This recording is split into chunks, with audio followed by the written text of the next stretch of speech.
Surviving winter in medieval Scandinavia was not about being tough. It was about following a few simple rules every day. The strange part is how fragile those rules were, because one mistake like wet clothing could undo everything.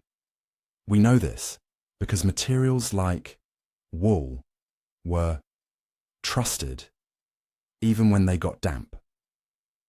Let me start with the first system they controlled daily: how they dressed and stayed dry.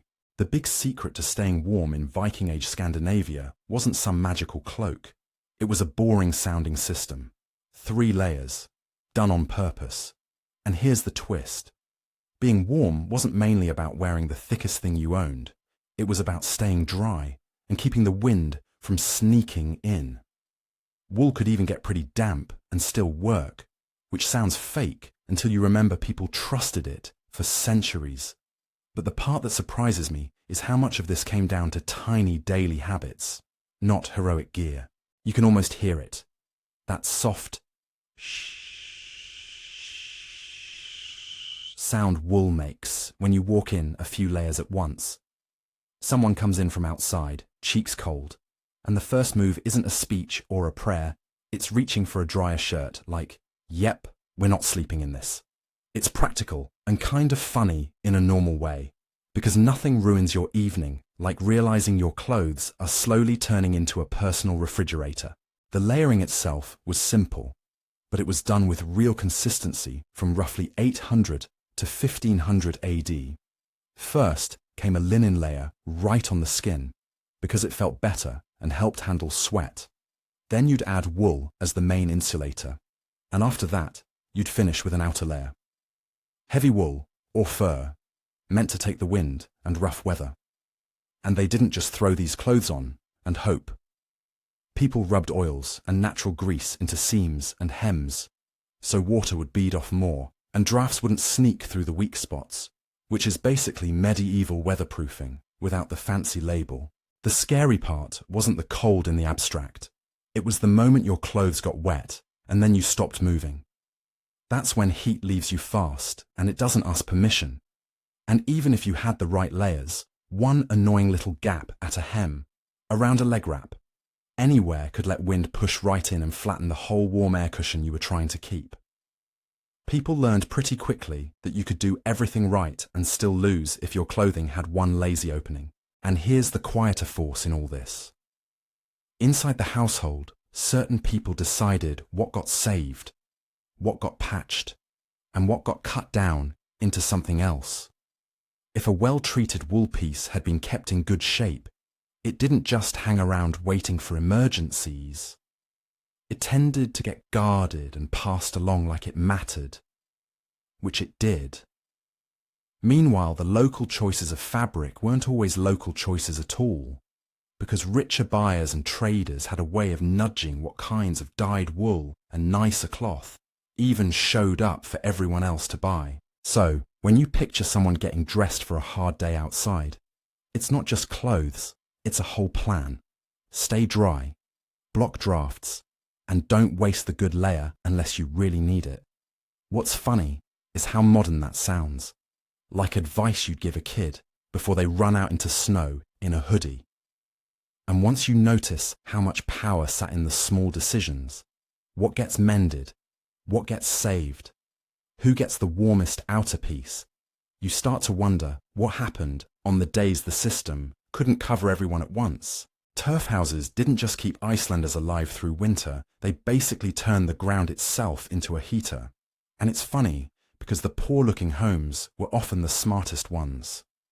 After settlement around 874, these earth-covered places spread fast.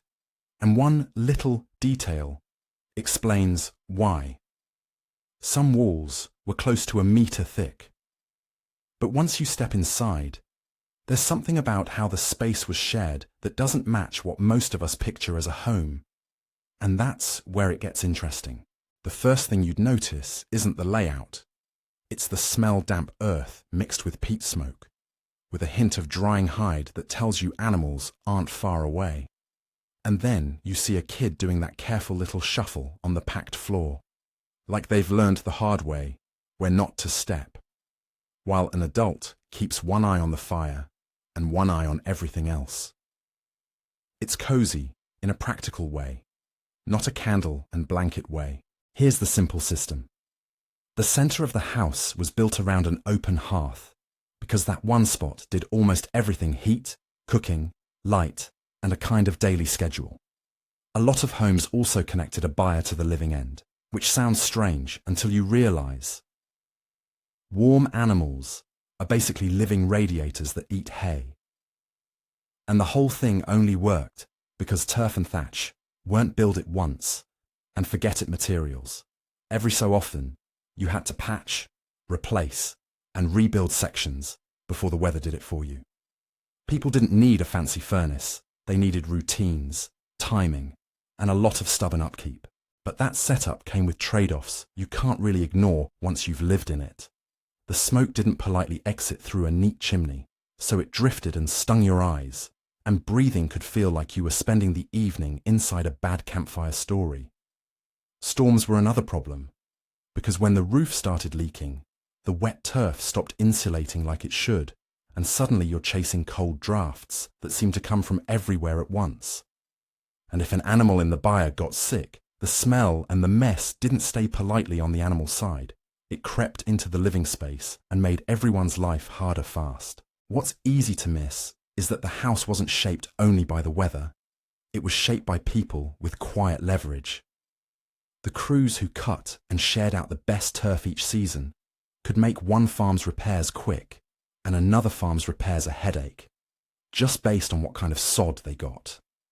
And inside the home, women often decided how the interior was arranged, which sounds domestic until you realize it's really heat management where the warm air goes, where the beds. So you end up with this home that's part engineering project, part family negotiation, and part never-ending maintenance plan, all lit by that low orange hearth glow that shifts every time someone stirs the embers.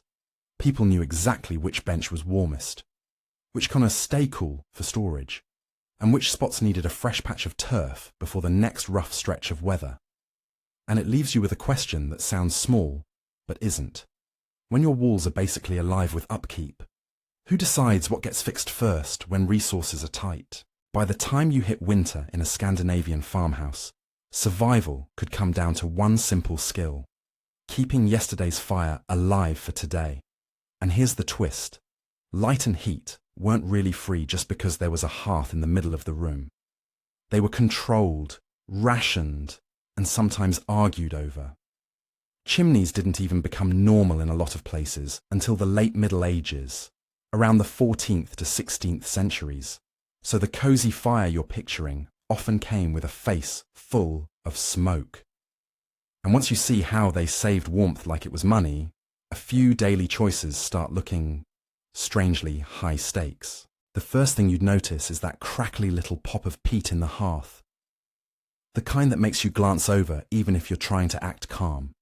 And every evening, somebody had a job: poke the fire, settle it, and make sure the hidden coals would last the night. It's not a glamorous role, but it's the kind of responsibility that makes a person feel important, because everyone else is basically betting their toes on you. So, how did it actually work day to day? One big trick was banking the fire. Instead of letting it die, they'd smother the good embers under ash and a little straw, so the heat stayed trapped and you could wake it back up fast in the morning. And the fuel itself was planned way ahead. Peat wasn't some magical winter miracle. It got cut in summer, dried, then stacked under cover, like a careful little savings account for the cold months. Add in a small oil lamp for light, often burning fish or seal oil, and sometimes whale oil. And you could keep a steady flame going for hours on one fill, as long as nobody knocked it over doing something ambitious like walking. But the system had weak points, and they were annoyingly ordinary. Smoke could build up inside until the room turned into that squinty, coffee kind of place where everyone pretends they're fine, even though they're not. And if you ran low on peat or oil during a hard freeze, it wasn't just a bit darker. It meant colder sleep, fewer hot meals, and a house that felt like it was shrinking around you. Plus, An open hearth always had that quiet threat. One stray ember, one dry bit of thatch, or cloth too close. And suddenly your heat source is trying to redecorate the whole building. And here's the part people don't always notice. Heat wasn't only about technique, it was about control. The oil that made those lamps so useful didn't just appear. Coastal traders and whaling crews had a lot of say in who got what and when, which meant the price of light could shift with the sea and the season. Inside the home, the elder often decided the big call. Do we keep the hearth alive all night, or bank it and gamble on relighting in the morning? It sounds small, but when one person chooses how the warmth gets spent, everyone else learns to watch that person's mood pretty closely. That's why even something as simple as a bed warmer could feel like a tiny luxury. You heat the metal at the hearth, slide it into the bedding, and for a few minutes, your face and hands get this honest, radiating warmth that makes you think, okay, we're going to make it through tonight. And yet, the weird part is how fragile it all was. One missed delivery of oil, one wet stack of peat, one bad decision about the embers, and the whole comfort plan starts wobbling, which raises a question that's hard to shake. When winter got truly mean, who actually got the warmest spot, and who had to pretend they didn't mind the cold?